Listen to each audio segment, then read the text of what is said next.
আপনারা একটা ব্যাপার লক্ষ্য করছেন কিনা জানি না, তবে আমি এই দেশে বাংলাদেশে না জন্মগ্রহণ করলে আমি আসলে কখনো বুঝতেই পারতাম না যে এই দেশের রাজনৈতিক দলগুলো মারামারি করে, তাও একমাত্র জনগণের কল্যাণের জন্য, জনগণের সেবা দেওয়ার জন্য।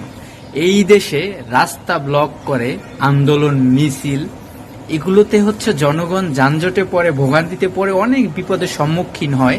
কিন্তু এটা কিন্তু ব্যাপার না, এটাও কিন্তু জনগণের কল্যাণ ও সেবা দেওয়ার জন্যই করা হয়। আবার একটা জিনিস দেখবেন, রাস্তা হচ্ছে দুইজন লোক কথার কাটাকাটি হচ্ছে, মাঝখান থেকে একজন লোকের পক্ষ হয়ে মায়ের পুরো একেবারে উড়োদুরা মারতে শুরু করে দিচ্ছে, এটাও কিন্তু একজনের পক্ষ হয়ে সেবা দিচ্ছে, এটা খারাপ কিছু না। এই দেশের যত কিছু আপনার এখন বর্তমানে মনে হবে অপরাধ, তারপর হচ্ছে যত অপকর্ম, এগুলো কিছু না, এগুলো সবই হচ্ছে জনগণের সেবার জন্য। এটা আপনার বুঝতে হবে এই দেশে কতটা সেবামূলক কাজ হয়।